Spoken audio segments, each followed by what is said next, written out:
Allez, c'est parti. Bonjour à tous, bonjour la famille Flatis, comment allez-vous? Très heureux de vous retrouver pour un nouveau live sur Instagram. Bon, c'est bien, je vois qu'il y a un petit peu de monde qui arrive. Bonjour Bernard, comment allez-vous? Bonjour Antonio, comment ça va? Je vois qu'il y a un petit peu de monde. Alors on va vérifier tout de suite. On va vérifier tout de suite. Est-ce que vous m'entendez bien? Voilà, c'est un petit peu mieux avec les écouteurs. Est-ce que vous m'entendez bien? Dites-moi si vous m'entendez bien. On va attendre un petit peu de temps. Il y a un petit peu de monde. C'est bien, c'est bien, c'est bien.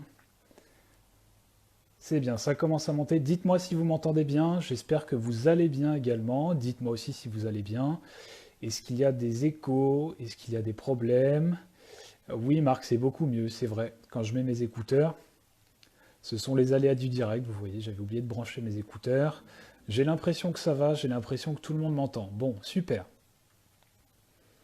C'est bon, c'est bon. Merci au Porsche Club Champagne-Ardenne. Visiblement, ça marche bien. On a déjà 50 personnes en live, c'est super, ça fait plaisir. Merci à tous. Pour ceux qui ne le savent pas ou qui ne s'en souviennent pas, donc je suis Thomas, je suis votre resserviteur sur les réseaux sociaux, c'est moi qui m'occupe de vous. J'ai également le plaisir de rédiger les enquêtes dans Flatis Magazine, dans le mensuel. Restons optimistes, soyons optimistes, puisque comme vous le savez peut-être, nous sommes à quelques jours d'un probable déconfinement. Ne prenez pas d'avance, restez chez vous, restons tous chez nous, soutenons le personnel médical qui donne beaucoup d'efforts, qui fatigue beaucoup pour faire en sorte que cette épidémie décline. Soutenons-les, restons chez nous, restez avec nous. On va faire en sorte de vous apporter du plaisir, de la passion et de parler de Porsche. Alors, j'ai une bonne nouvelle pour vous. Le Flat 6 d'avril, il est en kiosque, il était en kiosque. Merci à tous, merci à tous les abonnés, merci à tous ceux qui sont allés le chercher en kiosque, qu'ils se sont procurés, ça nous fait très plaisir. La bonne nouvelle, c'est que le Flat 6 du mois de mai va paraître également. Il aura un petit peu de retard, il devrait vraisemblablement sortir aux alentours du 15 mai. La date sera très bientôt confirmée, donc restez avec nous. Le Flat 6 du mois de mai, vous l'aurez également, il va paraître également. On continue le service, on ne vous lâche pas. Alors, on va entrer dans le vif du sujet, j'ai à peu près 70 personnes, ça fait plaisir, merci à tous. Vous le savez, la tradition sur Instagram, c'est de faire parler des invités. Nous avions un invité la semaine dernière, c'était Grégory Galifi. Nous avons un invité cette semaine, c'est un invité de Marc. Vous le connaissez certainement. Il est né le 14 décembre 1977 à Alès. Il a remporté le volant Elf en 1994. Si je ne m'abuse, il est même vice-champion de Formule 3000.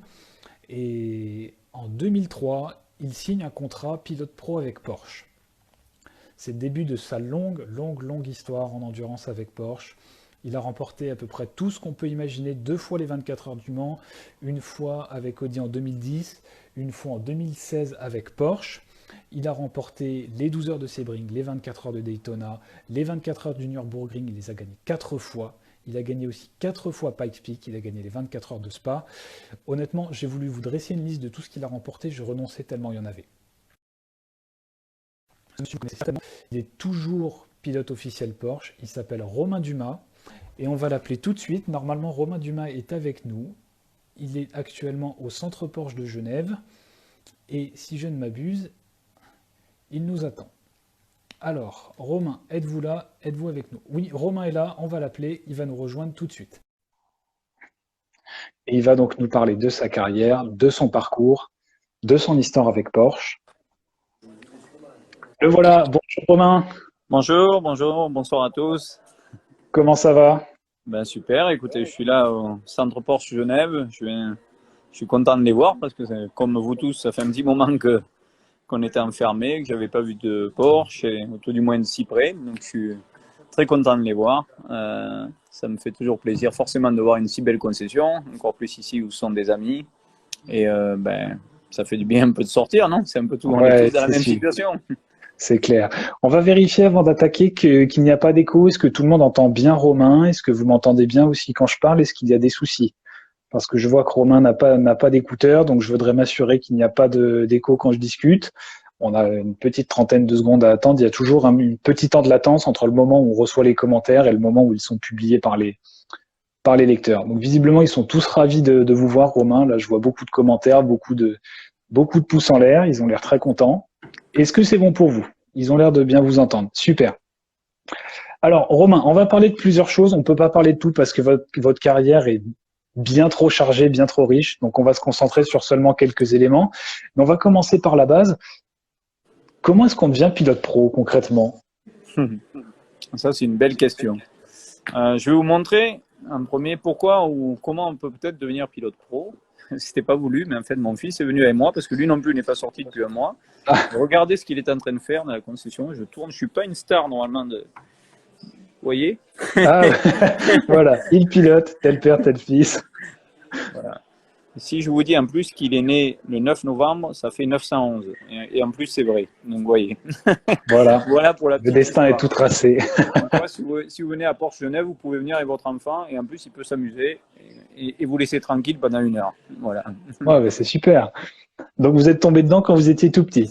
Oui, écoutez, moi, mon père faisait des rallyes à niveau amateur plus, hein, on pourrait dire, nationaux, etc. Et bon, moi, je m'attendais à aussi faire des rallyes, pas plus que ça. Comme je dis toujours, j'aurais jamais imaginé avoir cette carrière. Donc, pourquoi des Porsche? Parce qu'il y a quand même un lien avec tout ça. C'est que mon père, nous, quand on était gamins, bon, on était proche de la famille Almeras parce que mon père a couru en course de côte chez les Almeras à l'époque. Donc, les photos à la maison, c'était forcément des Porsche. D'accord. Et voilà, donc, bien souvent, on se retrouvait avec les Almeras chez les Dumas et vice-versa. On a commencé le kart ensemble avec Philippe Almeras. Donc, c'est comme ça, moi, si vous voulez, que j'ai été imprégné très tôt des Porsche. La première voiture d'endurance dans laquelle je me suis assise, c'était la 962 des Almeras, donc je me rappelle très bien Ah oui, de ça. Donc, si vous voulez, il y a un lien à la base de tout ça. Et voilà, donc j'ai commencé en fait le kart assez tard. Pourquoi? Parce que mes parents étaient commerçants. À l'époque, en France, vous pouvez travailler le dimanche. Donc, j'ai commencé à l'âge de 13 ans et rapidement, ça s'est beaucoup enchaîné. Mais je savais très tôt que je voulais faire de la voiture, mais ma marque favorite était Porsche et mon sport automobile favori était le rallye. Ce n'était pas du tout le circuit parce que ok, ce n'était pas dans les gènes de la famille. Voilà. d'accord. Alors, c'est quand même insolite, hein, parce que en effet, vous commencez le kart assez tard. Alors, si je ne m'abuse, vers 91 ou 92. Et dès 94, vous remportez le volant Elf. Faut quand même avoir un certain talent, quoi. Ça, c'est pas inné, ces choses-là. Ben, en fait, je vais en profiter pour m'asseoir. Hein. Si je reste debout 1 heure, c'est un tour d'un an. Allez-y, Romain. Un beau caïman derrière en plus. Donc oui, en fait, ce qui s'est passé, je peux même caler le téléphone, vous voyez, j'ai un peu les cheveux longs, désolé, la coiffeuse en ce moment, je ne vois pas trop. C'est pas grave. Non, en fait, ce qui s'est passé, ben, j'ai commencé le kart effectivement assez tard, et puis rapidement, en gagnant une course de kart, j'ai gagné la sélection au volant Elf. Et donc, à cette époque-là, bon, on a dit pourquoi pas aller faire ça, c'est un cadeau, etc. Partons faire ça. On avait deux options, c'était de la faire au Paul Ricard, où il y avait l'école Elf, ou au Mans. Et les sélections étaient au mois de juillet, août, de mémoire. Et de ce fait, mes parents ils ont dit, ben, on va aller au Mans, ça va faire des vacances en même temps. Bon, écoutez, à choisir si vous devez aller entre le Castellet ou le Mans en vacances, essayez plutôt de prendre le Castellet d'ailleurs, mais nous on est partis là-bas. Et voilà, j'ai gagné le volant Elf, alors que c'était pas du tout entre guillemets attendu quoi. Je savais conduire, notamment parce que je conduisais sur la route et je savais faire le talon pointe, etc. parce que mon père me l'avait appris. Mais Ok. encore une fois, c'était plus dans un esprit. Je conduisais des fois les voitures de rallye à l'époque de mon père, mais c'était vraiment dans un esprit de faire du rallye quoi. Moi pour moi c'était on va faire des freins à main et puis je regarde voilà. Et je suis parti au volant Elf et j'ai gagné ça et en fait en quelques jours, voire semaines, je me suis retrouvé d'un coup lycéen au Mans pour rentrer en classe de seconde. Et donc, en quelques semaines, de mi-août, je crois, ou début août, à début septembre, je me suis retrouvé lycéen au Mans et a commencé une carrière en circuit qui était à la base pas prévue. Voilà. Ouais, c'est incroyable. Mmh. Et alors, on va sauter quelques années, on va arriver en 2003. Donc, entre-temps, vous avez quand même remporté pas mal de choses. Vous avez été, je crois, vice-champion en Formule 3000. Et là, vous signez avec Porsche. Ouais, alors souvent d'ailleurs, et c'est assez rigolo parce que chez Porsche, je vois souvent que j'ai commencé chez Porsche en 2003, mais en fait, j'ai commencé en 2001. D'accord. Pourquoi cette différence? C'est que mon premier contrat à la course a été chez Porsche en 2001 à l'époque. J'ai fait Le Mans la première année en 2001 sur une Porsche. Je suis arrivé au Mans sans jamais avoir conduit de Porsche. Pourquoi au Mans et pourquoi sur une Porsche? En fait, il y a une raison à ça, c'est qu'à cette époque-là, je courais au Japon en GT chez Toyota avec des pneus Yokohama que personne ne voulait, qui étaient pas des bons pneus.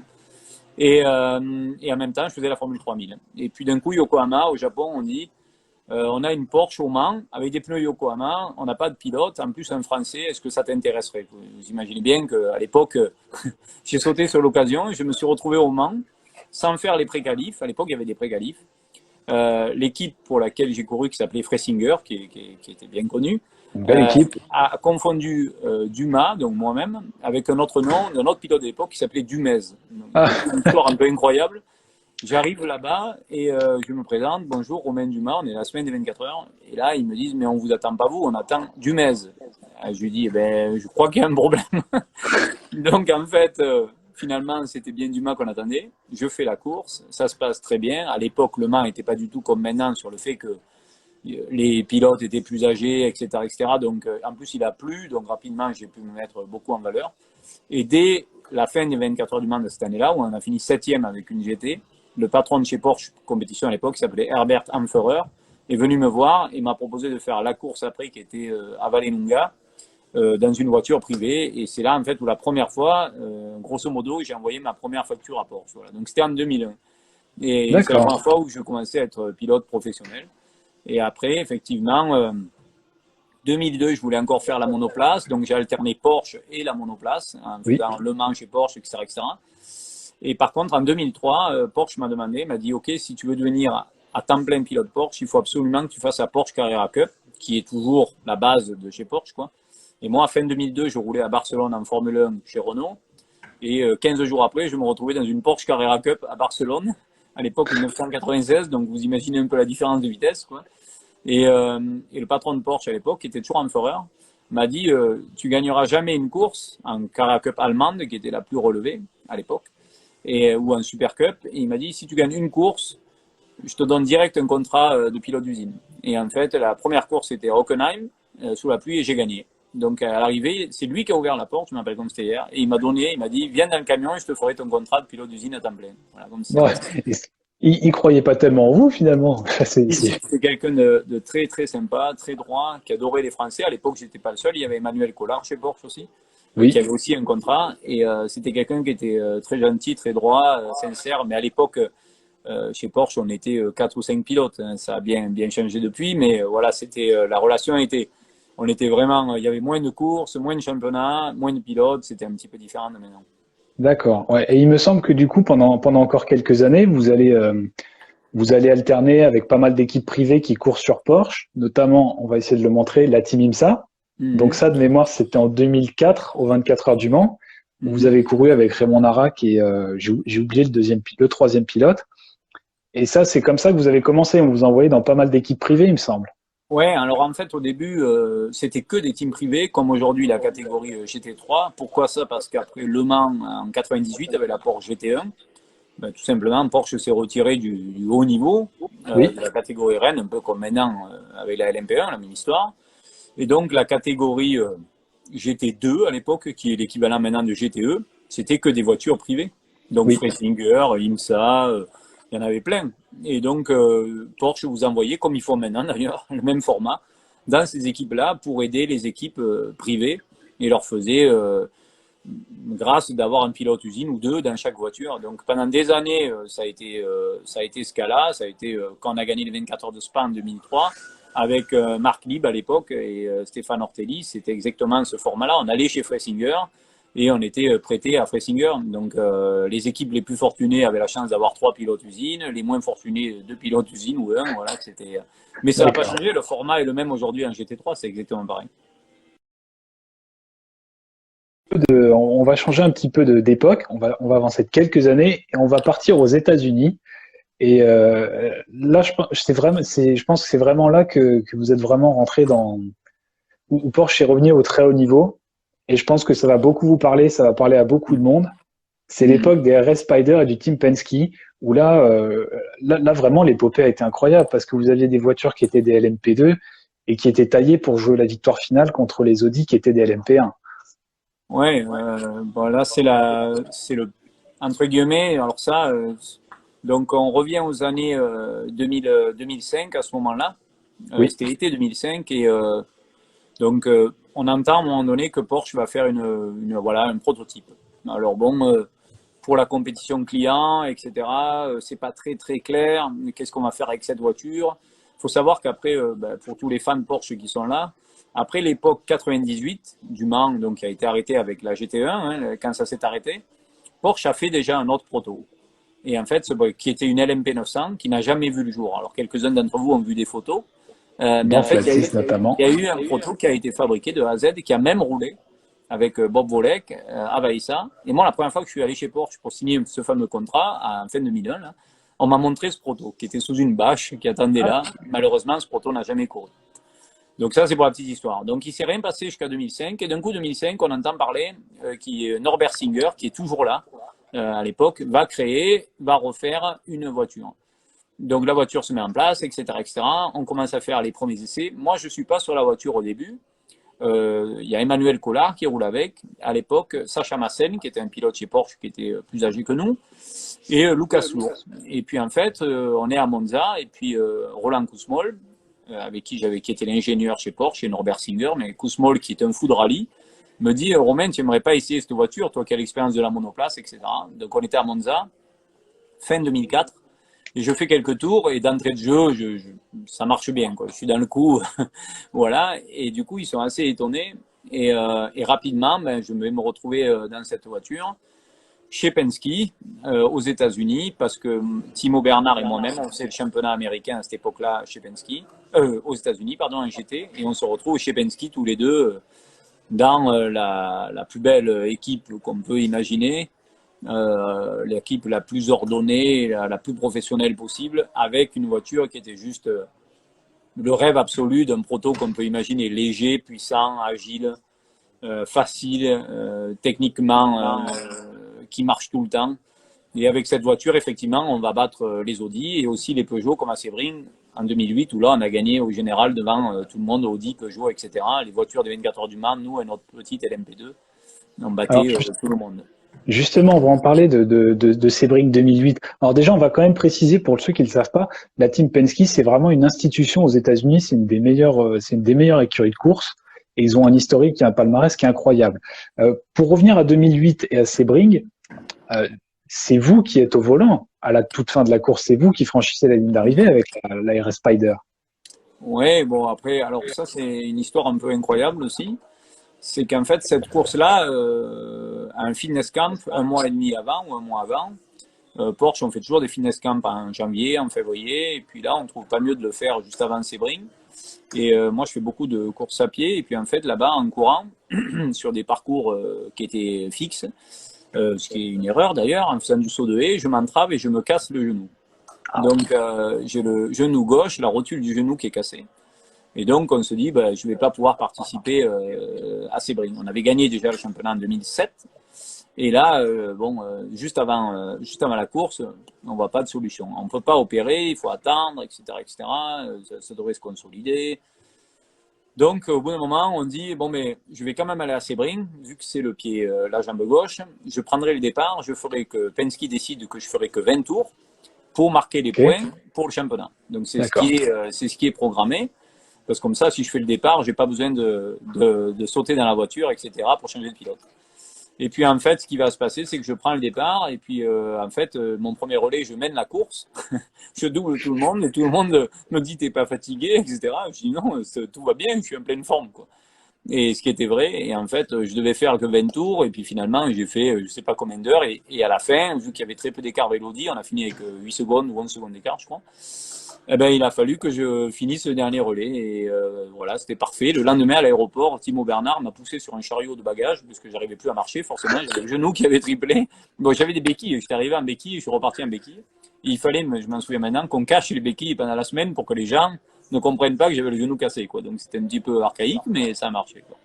C'est incroyable. Et du coup, vous n'avez pas souffert dans la voiture quand même? Non, en fait, bon, moi j'ai toujours freiné du pied droit. Donc de ce fait, on était bien calé dans la voiture. Il n'y a que pour les changements de pilote où c'était un peu compliqué. On avait mis une technique au point où je me rappelle, je m'asseyais sur le ponton, je pivotais. Mais aux États-Unis, il faut sauter le mur, ce qu'on appelle des stands, puisque vous n'êtes pas directement dans les stands. Donc ça, c'était plus compliqué, mais on arrivait à le faire et voilà. C'était en tout cas 3 ans avec Penske à cette époque-là qui était magique parce que c'était l'équipe que j'ai rencontrée qui était la plus préparée de tous les temps pour moi et qui l'est toujours. D'ailleurs, ça gagne tous les ans à Indianapolis ou ailleurs, au 500 miles, c'est pas pour rien. C'est la meilleure équipe que vous pouvez imaginer. C'est avec eux d'ailleurs que vous avez gagné Daytona, il me semble. Alors non, la grave erreur, c'est qu'on n'a pas gagné Daytona avec eux, malheureusement. En Ok. 2009, on a mené 6 heures, 12 heures, 18 heures et on a cassé un cardan au bout de 18 heures avec un Ah, Daytona prototype ouais, qui était très joli, marron, couleur Crown Royal, mais on n'a pas gagné. bon, on peut pas tout gagner. Cela étant, on aurait difficilement pu faire mieux que ce que vous avez fait avec la Team Penske. Honnêtement, c'était une LMP2, vous avez gagné des victoires absolues devant les LMP1. Ça reste une épopée incroyable de l'histoire Porsche, quoi. Oui, c'était vraiment une période incroyable, d'autant plus qu'à l'époque, on n'était pas intégré au groupe Volkswagen. On est d'accord, Porsche était indépendant. Et notre concurrent numéro un, pour la petite histoire, en 2008, c'était donc Audi. Il y a eu Oui. même une fois à Saint-Pétersbourg avec Alan McNish où on s'était tous les deux bien poussés, bien expliqués. Et derrière le podium d'arrivée, ça avait même failli finir. Et quelques mois après, alors que Porsche, on connaît tous l'histoire, devait racheter Audi et le groupe Volkswagen, ben avec le krach boursier patatrac, tout à coup Audi rachète Porsche et je me retrouve dans une Audi en 2009, coéquipier en fait de mes ennemis de quelques semaines ou mois avant. Ah Donc ça oui. c'était assez incroyable. Oui. Et comment s'est passée la cohabitation? Parce qu'au fond, vous, à la fin, vous gagnez en 2010 Le Mans avec eux, quand même, avec Audi. Eh ben alors écoutez, ce qui a été assez incroyable, c'est que forcément aux États-Unis, c'était vraiment une bataille avec Audi vraiment forte et limite quoi. Ce qui était fou, c'est qu'on reprenait tous l'avion ensemble le dimanche soir, bien souvent. Tout le monde rentrait en Allemagne, donc les gens de chez Just, de chez Audi, tout comme les gens de chez Porsche, et on reprenait tous l'avion Lufthansa qui rentrait à Francfort. Donc on était tous D'accord. dans le même avion. Autant vous dire que les tensions d'après course étaient quand même là, même si aux États-Unis la course est complètement différente avec une bien meilleure ambiance. Il y avait une sacrée tension. Et puis en fait quand on est rentré, quelques mois après, pardon, quand j'étais chez Audi, les équipiers tels Alan McNish, Dindo Capello, etc., ont été toujours très gentils, vraiment très ouverts. On avait été surpris, il n'y avait pas que moi, il y avait Timo aussi hein, qui est allé là-bas, puisqu'on a tout partagé ces années-là ensemble. Ouais. Et bon, Timo était moins agressif, etc., avec les gens d'Audi, donc, et puis il était allemand, donc forcément ça se passait mieux. Mais ils ont, avec moi, été très sympas, et il n'y a eu vraiment aucun problème. D'accord. Donc, fair play malgré tout, quoi. Très fair play et c'était aussi une belle période. Alors, je propose qu'on revienne en Europe. Et on va parler ce qui est peut-être le nouvel âge d'or de Porsche que vous avez connu. Vous avez été au premier rang, aux premières loges, et on peut même dire que on pourra pas faire beaucoup mieux puisque vous avez été champion du monde d'endurance. Là, en LMP1, vous avez gagné Le Mans avec Porsche, et c'est avec la 919 hybride. Et si je ne m'abuse, vous avez été un des tout premiers à en prendre le volant et à participer au développement de la 919. Oui, alors ça, en fait, en 2000, donc là, on arrête le speeder en fin 2008. Oui, Moi, j'ai couru un peu après le speeder quand même aux États-Unis avec une équipe privée qui s'appelait Muscle Milk, où on a encore gagné des courses là-bas aux États-Unis, à l'IMSA, en LMS, quoi. ok. Jusqu'à 2010, j'ai couru avec cette voiture. Et après, malheureusement, ils ont arrêté avec le speeder, ce qui était vraiment dommage. Mais bref, ça s'est arrêté là. Et donc de là, on est parti donc Audi, etc. Et puis 2012, alors qu'on est chez Audi, on apprend qu'il y a un projet pour Le Mans. Mais en fait, ce projet-là n'arrive pas tout à fait seul. Je pense que ça, pas grand monde le sait de vos lecteurs, ou même vous, ou pas grand monde du tout. C'est qu'au milieu de tout ça, à un moment donné, il y a une idée de faire une voiture pour le Paris-Dakar chez Ah Porsche. tiens, Ouais, ça, il n'y a pas grand monde qui le sait. ah tiens. Non, non, on ne savait Et pas donc, ça. moi, je suis à ce moment-là dans les papiers pour faire ça. Donc, je fais des essais avec un Cayenne préparé, qui était basiquement préparé, mais on fait les essais dans le meilleur endroit du monde, c'est-à-dire à Alès, au pôle mécanique. Et Parfait. donc, parfait. Et on fait ça dans une forêt à côté d'Alès, etc., pendant un moment, avec Roland Kousmol. Et puis finalement, le projet Dakar, d'un coup, arrive chez Porsche un nouveau membre du directoire qui se nomme Wolfgang Hatz, qui arrive de chez Audi, et lui arrête le projet Dakar et dit on va refaire une voiture pour les 24 heures du Mans. Ok. Donc d'un coup, volte-face, celui qui voulait faire le Dakar, Wolfgang Durheimer, lui part chez Audi, et son projet Dakar est arrêté, mais comme dans toute grande entreprise, le nouveau arrive et est plus fort que l'ancien avec une nouvelle idée, donc on change et on va faire une voiture pour le Mans. Donc ça part de là, et très rapidement, de nouveau, dès 2012, Timo et moi-même, on se retrouve dans les discussions à vouloir faire une voiture pour le Mans. Qu'est-ce qu'il nous faudrait, qu'est-ce qu'il ne nous faut pas, qu'est-ce qu'il y a chez Audi qui est bien, qu'est-ce qui n'est pas bien. Rapidement, Audi est au courant, donc là, ben, on se dit, bon, mais Dumas et Timo, on va un peu vous mettre de côté quand même. Et on commence cette voiture très tôt, en 2012. À l'époque, là, tous les gens que vous avez vus après, à l'époque du LMP1, c'est-à-dire Fritz Singer, Seidel, tout ça, ils sont pas là. Ça reste un tout petit groupe de gens qui sont les mêmes que l'époque du RS Spider. Owen Hayes, qui est un ingénieur très connu, qui est après parti aux États-Unis, 3-4 personnes. Ok. Et on commence à faire ce qu'on appelle un modèle car, c'est-à-dire une voiture en plastique, pour voir pour l'installation, etc., etc. Et puis rapidement, après, ben, des nouvelles personnes arrivent. Et là, dès 2013, effectivement, je me rappelle Le Mans 2013, ça a été la fois où la voiture a roulé pour la première fois, pendant la semaine des 24 heures. Ça a Ok. été un pilote externe à Porsche qui a fait les essais à Vaissa pour que personne ne soit au courant, qui a fait les premiers roulages. Et après, à ce moment-là, ben, le début de cette aventure a commencé. On a commencé à beaucoup plus rouler aux alentours de fin 2013. Voilà. Ok. Ouais. Et donc ça commence en 2014. Donc on connaît la saison. Je crois que la vraie première saison LMP1 commence en 2014, où l'équipe Porsche gagne à la fin de saison à Sao Paulo. Je crois que Ouais. c'est vous d'ailleurs qui gagnez Ouais. Sao Paulo. On a gagné Sao Paulo. En fait, bon, l'hiver 2013-2014, déjà la deuxième partie de l'année 2013, on s'aperçoit que la voiture on part vraiment de très très très très loin. Alors maintenant, je me souviens aussi, c'est qu'on avait fait pas mal d'essais. La dernière fois que j'ai connu le RS Spider, c'était donc en 2012 à Vaissa, parce qu'on a essayé pas mal de pièces sur le Speeder qu'on a mis après sur la LMP1. Et D'accord. donc j'ai eu la chance de conduire la dernière fois le RS Spider en 2012 à Vaissa, enfin pour des vrais essais performance quoi. Et donc 2013, au moment où on est parti, on s'est aperçu rapidement que la voiture, il y avait pas mal de choses à reprendre. Donc notamment au point de vue moteur, etc. Il y a eu pas mal de choses qui ont été refaites. Et donc en 2014, on ne s'attendait pas du tout à ce que la voiture fonctionne autant et soit aussi performante, quoi. Et en fait, la voiture d'entrée de jeu, grâce à son système hybride qui a été très osé, parce qu'à l'époque, vous aviez plusieurs catégories. Alors, on appelait ça les 8 mégajoules, les 6 mégajoules, les 4 ou les 2 mégajoules. Oui, c'est un peu compliqué. Voilà, autant vous dire que je pense que même celui qui a écrit le règlement n'a jamais compris ce qu'il a écrit tellement c'était compliqué. Mais nous, on a pris une catégorie qui était un 8 mégajoules, c'est-à-dire un très très petit moteur, un 4 cylindres en V. Donc, personne ne pensait que ça fonctionnerait. Par contre, on a eu énormément de systèmes hybrides, c'est-à-dire l'électrique, alors que par exemple Toyota à l'époque a mis un très gros moteur et très peu d'hybrides. Il s'est avéré que notre système hybride était en fait avant-gardiste et un super choix. Le directeur technique était Alex Hitzinger à l'époque. Et ce gars-là, qui arrivait de la F1, il avait des idées complètement folles, mais ce que personne pensait, que tout le monde pensait que ça n'allait pas marcher, en fait, ça a été le succès de cette voiture. Le succès de la voiture a été le moteur 4 cylindres en V avec ce fameux système hybride qui a fait que on a été en avance sur tout le monde et on a gardé l'avance jusqu'à la fin.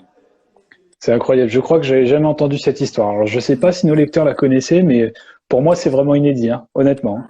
Alors je vais sauter quelques années. On va revenir vraiment à 2016 où vous gagnez Le Mans. Au terme d'un scénario, je pense que même les scénaristes d'Hollywood n'auraient jamais imaginé un tel scénario, hein, Oui, avec la Toyota qui s'arrête dans le dernier tour.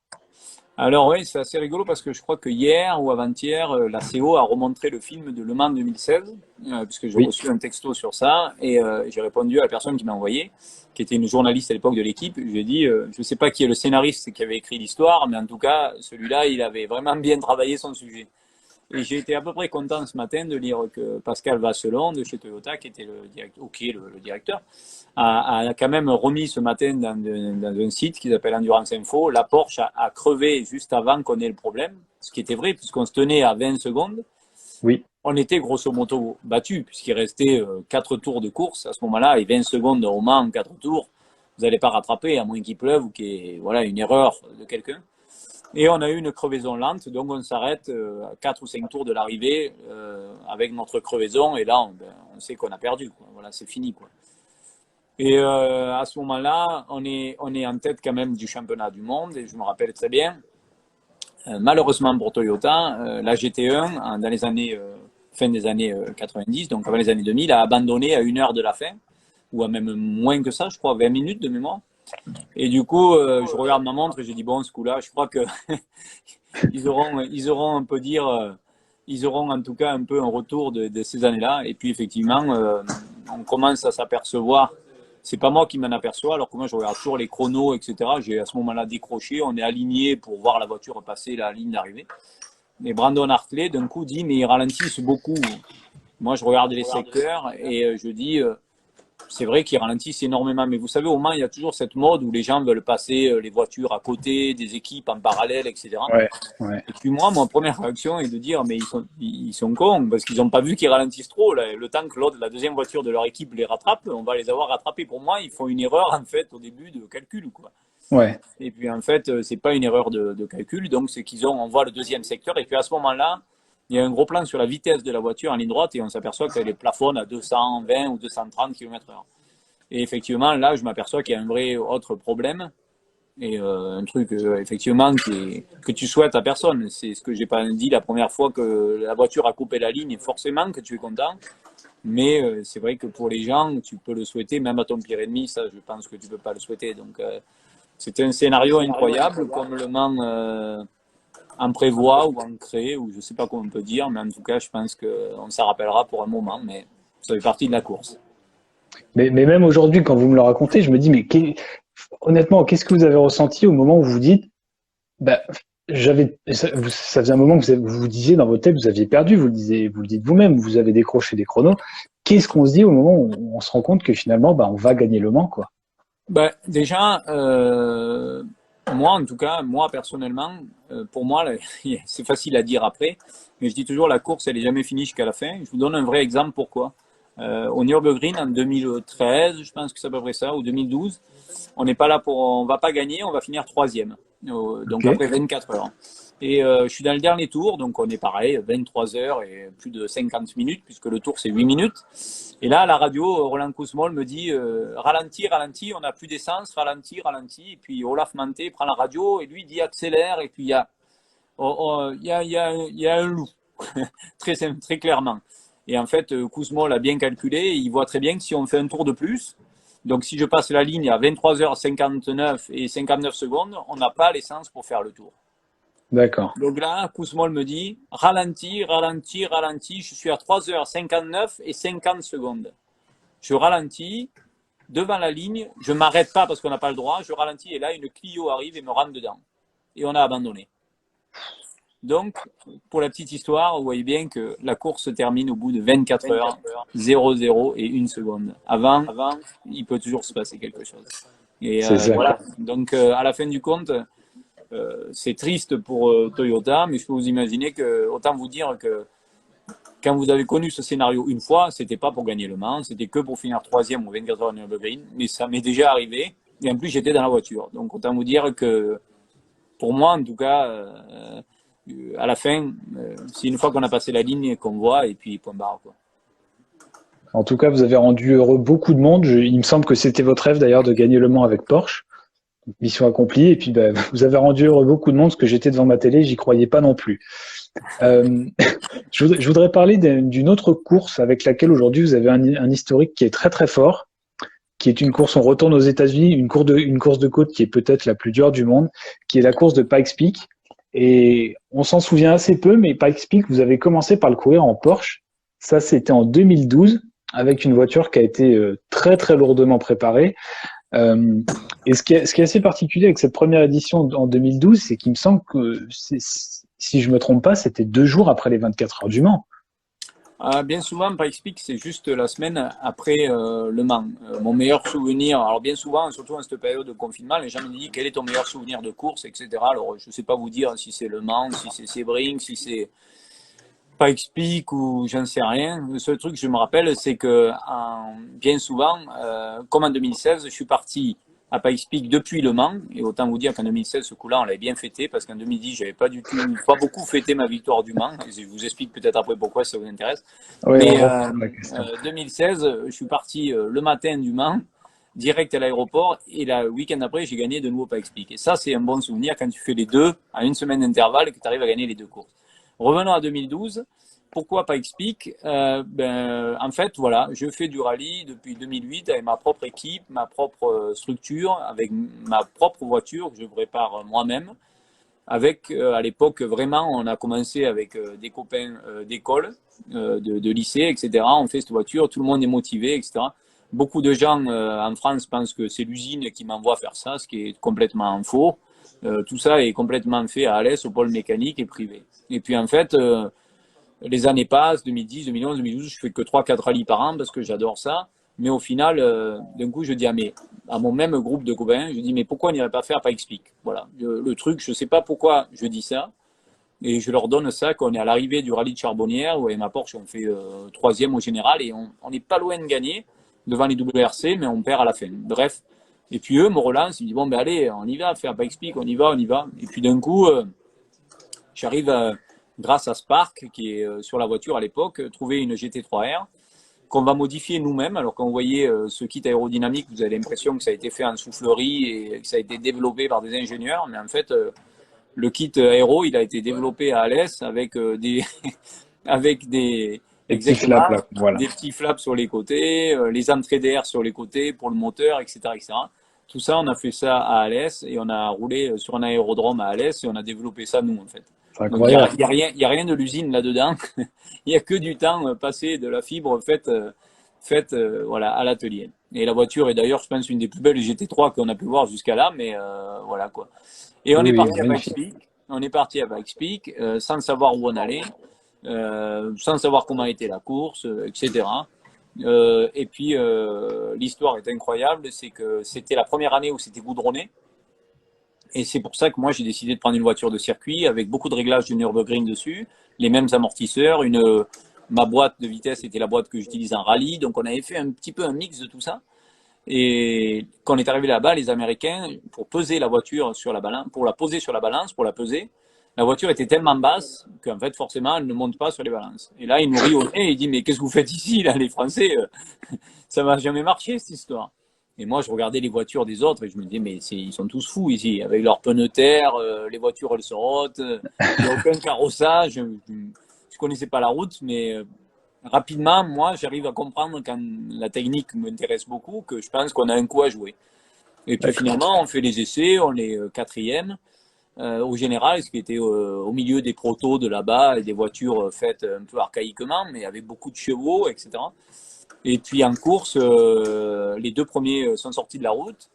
Et puis malheureusement, au moment où moi j'ai attaqué la montée, il s'est mis à pleuvoir à la fin, à grêler. Enfin, au début, il a plu, après, il a grêlé. Et j'étais en slick et j'ai perdu pour, je crois, 12 millièmes à l'époque. Et tellement qu'il a grêlé, ils ont coupé juste après moi la course, ils l'ont arrêté à la moitié du parcours. Et un tout bon Américain qui se respecte, car ils aiment pas trop quand même qu'on ait gagné là-bas, ils ont dit, bon, on va faire deux classements, un classement jusqu'en haut et un classement jusqu'à la moitié. Et Ah moi, bah, j'ai dit, non, mais non, on va faire un classement jusqu'à la moitié, comme ça tout le monde va concourir au même niveau. Et parce qu'à la moitié, forcément, j'étais en tête, mais non, ils l'ont pas entendu de cette oreille. Et ils m'ont dit, tu es gentil, il y aura deux classements. Et j'ai perdu donc pour 12 millièmes sur Rhys Millen, qui était un très bon pilote là-bas et qui était très connu là-bas. Donc voilà. bon, vous vous êtes vengé quand même parce que ça, c'est une photo d'une Norma que vous avez préparée, une voiture que vous avez réalisée en collaboration avec Norbert Santos. Et vous avez remporté Pikes Peak avec cette voiture et vous avez continué de remporter Pikes Peak. Je crois que vous l'avez gagné 4 fois, si je me trompe pas. Donc voilà, les Américains veulent pas que vous gagniez chez eux, mais vous l'avez bien fait. J'ai retrouvé aussi une photo là rapidement. Donc ça, c'est la GT3R de la Team Monté. sur laquelle vous avez couru au 24 heures du Nürburgring. J'aurais bien voulu qu'on s'attarde dessus, mais on n'a plus trop de temps. Et puis, vous avez évoqué une anecdote amusante sur les 24 heures du Mans. Pourquoi est-ce que vous n'avez pas fêté la victoire en 2010? Oui, non, mais ça c'est juste une petite aparté, mais effectivement, en 2010, donc on gagne la course, la course parfaite, etc., à l'époque. Et puis en fait, avec Timo et Mike Rockenfeller, donc à la fin, on est quand même trois pilotes Porsche qui courent dans une Audi et qui gagnent. Donc c'était assez Ah, surprenant. Et puis en fait, donc on va sur le podium, nous voilà au podium. Après, on va faire les empreintes, etc. Moi, j'avais déjà fait un podium avec Pescarolo quelques années avant, 2 ans avant, mais j'avais jamais gagné au général. Et puis en fait, le temps qu'on revienne chez, qu'on revienne sous la tente Audi, en fait, se passe peut-être 1 heure et demie la conférence de presse, etc. Et puis on arrive à la tente Audi qui était fermée derrière. Avec à l'époque, c'était les grandes années des 24 heures du Mans où il y avait, à mon avis, facilement 200 personnes qui travaillaient pour les 3 ou 4 voitures Audi qu'il y avait. Et puis là, j'arrive et puis les Allemands s'étaient déjà bien attaqués à la bière. Et quand on arrive, on est porté en foule, en holà, effectivement, un vrai beau accueil, quoi. Et puis à ce moment-là, en fait, commencent les chansons allemandes, mais vraiment les chansons de fête votives, quoi. Et puis tout le monde se met à chanter 10 minutes, un quart d'heure, demi-heure, 1 heure, si vous voulez. Donc, quand vous êtes au milieu, le français, là, je me dis, ouf, la soirée va être peut-être un peu longue. Et puis je me change, je fais mes affaires, etc. Il y a la soirée qui attaque dans les stands pour on va manger, etc. Puis là, forcément, on va manger, et puis la saucisse, et puis la bière, et puis la saucisse, et la bière, et la bière, et la saucisse. Et au bout d'un moment, ma compagne de l'époque, qui est toujours la même d'ailleurs, hein, la mère de mon fils, je lui dis, je crois que là, la soirée, elle va pas être vraiment pour nous, parce que là, ça risque d'être très long. Et donc discrètement, je suis parti avec elle par la porte de derrière. Et puis j'ai fini à 8h30 du soir à la gare du Mans, au restaurant chinois qu'il y avait là-bas. J'ai mangé chinois tout seul avec ma femme, où là, tous les gens qui avaient dedans étaient forcément des fans de la course. Et ils m'ont tous reconnu. Et là, ils ont dit, mais qu'est-ce que ce gars, il fait ici à manger chinois le dimanche soir? incroyable, c'est incroyable. Et le dimanche, et le lundi matin, quand je me suis réveillé, on est allé se coucher super tôt. C'est pas qu'on n'est pas fait tard, hein, bien loin de là. Et le lundi matin, quand on s'est levé, ben, je me suis dit, merde, j'ai gagné le Mans. Et puis en fait, j'ai même pas fêté, quoi. Je suis vraiment con. C'est extraordinaire. Je suis allé à la gare, j'ai acheté toute la presse. À l'époque, tous les journaux, Le Monde, ce que vous voulez, les Échos, il y avait mon nom partout. Et c'est le lendemain matin, vraiment, que j'ai réalisé que j'avais gagné, quoi. Et j'espère vraiment que je vais regagner un jour, parce qu'en fait, j'ai vraiment pas fêté ça. C'est nul, quoi. Donc, donc en 2016, pour finir, on s'est bien rattrapé. Ça, je peux vous assurer qu'on est allé, on n'est pas allé se coucher du tout, d'ailleurs. Voilà. Bon, on va supposer que c'était pas racontable ce qui s'est passé en 2016 du coup. Non, non, c'était bien, vous inquiétez pas. Il nous reste un tout petit peu de temps. Je vais en profiter pour poser quand même une question qui nous a été posée par un lecteur, Dominique Maroni. Euh, Vous courez le Mans, 2 jours plus tard, vous partez à Pikes Peak. Il me semble que vous avez couru le Dakar, vous avez votre structure personnelle, RD Limited. Comment on fait pour s'organiser pour faire autant de choses? Bon, ça, c'est une belle question. En fait, c'est plus ces jours-ci, depuis 40 et quelques jours que je suis chez moi, que je peux m'apercevoir que ouais, c'est différent. Après, je ne vous cache pas que moi, ce qui m'a toujours guidé, poussé, animé, c'est vraiment la passion, tout simplement. Trouver des idées, des nouvelles choses.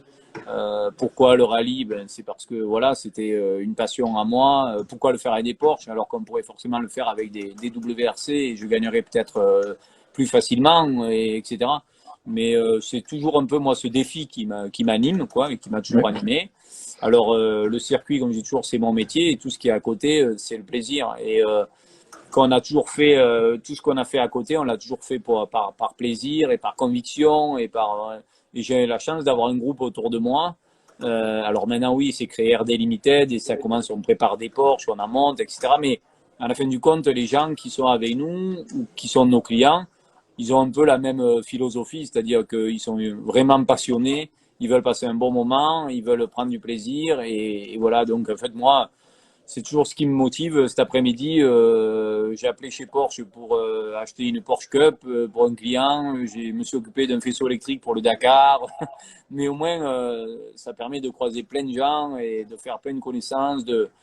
Et puis à la fin du compte, je pense que ça me sert aussi en circuit parce que tout ce qu'on apprend, quelque part en rallye, au Dakar, etc., ben, vous pouvez tôt ou tard le retranscrire sur quelque chose. Si vous faites que du circuit et si vous êtes que chez Porsche et que vous faites toujours la même chose, c'est bien, mais bon, entre guillemets, vous apprenez rien de nouveau. Donc, je pense que c'est une chance de pouvoir faire tout ça. C'est pas facile, c'est beaucoup d'engagement, ça a été beaucoup de pour la vie de famille, etc. C'est la première fois que je passe 43 jours chez moi depuis 18 ans que je suis avec ma compagne. Ça m'était jamais arrivé. Donc, vous voyez, le confinement est Incroyable. bon quelque part. Voilà, mon record était 21 jours. Donc, vous voyez, j'ai fait double. Ah bon, record battu.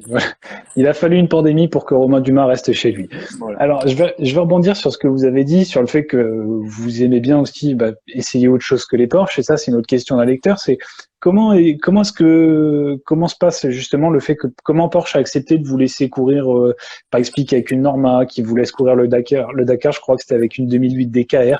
Comment ça se passe avec Porsche? Alors, ça a été un accord très très tôt et forcément, ça m'a à la fin porté chance quelque part. Ça a été chez Porsche à l'époque, si on se rappelle au début, j'ai parlé d'Herbert Anferer. Oui. Quand j'ai signé mon contrat, lui, comparé à tous les pilotes Porsche, même les pilotes actuels, si on prend les derniers jeunes qui viennent de rentrer, Andlauer, etc., Guven, etc., ils sont sélectionnés grâce à la Carrera Cup. Moi, ça n'a pas été du tout le cas. Je suis arrivé de monoplace. Et puis, d'un coup, je me suis mis à aller aux 24 heures du Mans. Et des 24 heures du Mans, on s'est dit, tiens, Dumas, on pourrait l'avoir avec nous. Et en fait, dès ce moment-là, en 2002, je faisais Porsche et à l'époque la Formule 3000, donc la GP2 d'aujourd'hui. En 2003, j'ai commencé à faire du proto, dans un prototype qui s'appelait NASAMAX, et je faisais du GT pour Porsche. Mais en fait, à la fin du compte, très clairement, d'entrée avec un frère, j'ai dit, moi, à côté, j'ai toujours fait d'autres choses et je ne veux pas m'arrêter et faire que du GT. Et je pense que d'avoir une ouverture d'esprit comme ça et de faire plein de choses, on va en profiter tôt ou tard. Et ce qui a été le cas, puisque quand on a fait le Race Spider, j'avais déjà fait du proto. Si un jour, je sais pas, si Porsche un jour fait le Dakar, ben, j'aurais déjà fait du rallye raid, etc., etc. Et donc, d'entrée de jeu, j'ai eu ça sur mon contrat. C'était pas du tout le cas des autres à l'époque. Et je pense qu'à un moment donné, comme Porsche il y a 2 ans a voulu malheureusement, je dis malheureusement parce que c'est arrêté aujourd'hui, faire un Cayman de rallye, ben, le seul qui pouvait le développer et le conduire, entre guillemets, c'était moi. J'étais déjà là, donc et j'avais l'expérience, donc voilà. Ça a été rapidement dans mes contrats. On m'a juste une fois empêché de faire ce que je voulais, c'était au début du LMP1. Forcément, en plus, ça a créé déjà d'entrée quelques petites tensions. Et rapidement, après, c'est revenu à la normale où j'ai pu faire d'autres choses à côté. Je ne suis pas fou. Ma priorité a toujours été Porsche. Mais je sais, s'il y a les 24 heures du Mans, je ne vais pas faire un rallye 10 jours avant pour me casser les bras. Hein. Voilà, c'est un juste milieu à trouver et à comprendre. Comme quand tu fais du ski d'hiver, si tu en fais, si tu n'en fais pas, ou, voilà. D'accord. Ok. Il va nous rester cinq petites minutes, donc je voudrais essayer quelque chose. J'ai vu qu'il y avait beaucoup de réactions de nos lecteurs, de nos spectateurs. Ça fait très très plaisir. Donc si vous voulez poser vos questions, allez-y, posez vos questions et puis on va essayer d'y répondre en direct. Donc Romain, je pense que vous les voyez les commentaires hein, sur le bas de l'écran. Je vais vous laisser y répondre et puis vous pourrez pas répondre à tout, mais répondez à ce qui s'affiche et puis faites-vous Alors, plaisir, moi, répondez des à ce qui... légendes, malheureusement, je pense que cette année, ça va être annulé à cause du Covid, mais l'année prochaine, si ça se fait, j'y participerai, bien sûr, avec plaisir. Après Le Mans et le Tour Auto 2020, si c'est Le Mans, oui, Le Mans, je vais le faire avec Rebellion en LMP1. Le Tour Auto, en principe aussi, avec une voiture du musée Porsche. Les 24 heures de Nürburgring aussi, je vais les faire avec une équipe Porsche. Alors, avec le changement actuel, je ne sais pas si ça va avoir lieu, mais normalement, je vais les faire, effectivement, avec KCMG. Quid de Porsche au Mans avec toi, Romain?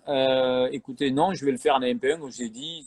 Je préfère le peu d'années qui me reste, en tout cas, le faire. Si je peux le faire en LMP1, comprenez que pour moi, ça me fera plaisir. Ça sera mon 20e Le Mans. Pas de Cayman rallye, ben ça, écoutez, c'est pas moi qu'il faut le poser. Je suis très triste parce que je pense que c'était une super voiture, mais ça a été avorté. Ça va trop vite là. La vôtre, pensez-vous Prenez qu'une pas histoire tout, comme la vôtre sélectionnez. est encore possible aujourd'hui? Bien sûr, je pense que c'est possible. Il suffit d'avoir envie de bien faire et ça va marcher. Les 24 heures de Rouen, c'est une course de bateau.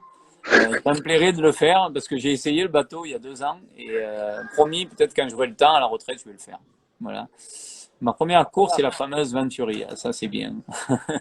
Ouais, ma première course de GT que j'ai fait de ma vie, c'était avec une Venturi 400 qui était effectivement rose. Elle n'avait pas la plus belle couleur et surtout sur le toit, il y avait écrit Doudou, je t'aime. Donc je me rappelle très bien.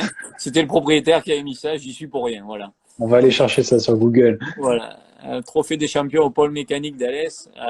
Écoute, c'est ça, je sais pas s'ils vont refaire ça. C'est une course qui s'appelait le Grand Challenge à l'époque à Alès, qui était très intéressante parce qu'on faisait du circuit, du rallye.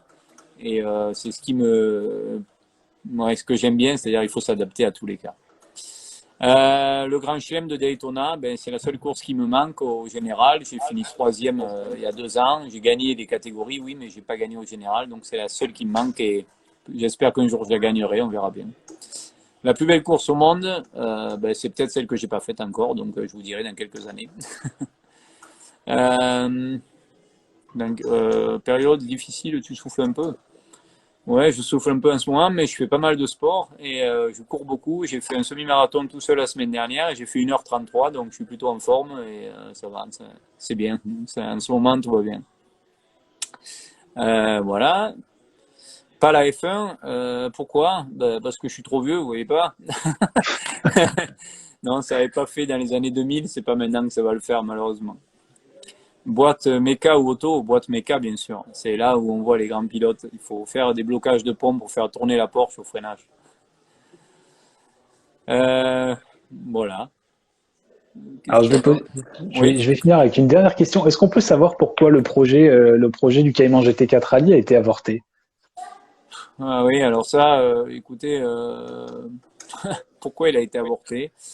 Je pense que c'est malheureusement fin de l'année dernière, hein, je crois que c'est l'année dernière, oui.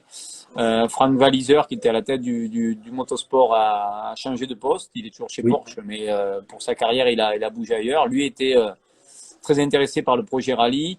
Et puis en fait, entre le nouveau qui est arrivé, directeur qu'on en a actuellement, plus la conjoncture en ce moment, les projets qu'il y avait chez Porsche, tout ça a pris un peu de retard et voilà, c'est tombé un petit peu à l'eau malheureusement au moment où je pense, moi en tout cas personnellement, je pense que beaucoup de Porschistes attendent ce retour de Porsche en rallye et moi le premier, mais malheureusement ça n'a pas eu lieu et bon, faut jamais dire jamais, hein. J'espère que ça va être. Je vois même vas-tu venir avec Peugeot au Mans, donc on ne sait jamais ce qui peut arriver dans la vie, mais peut-être la Porsche en rallye c'est peut-être dans quelques mois. On en a encore reparlé pour tout vous dire cet après-midi quand j'étais au téléphone. Ah, tiens. Bon. Info exclusive, voilà.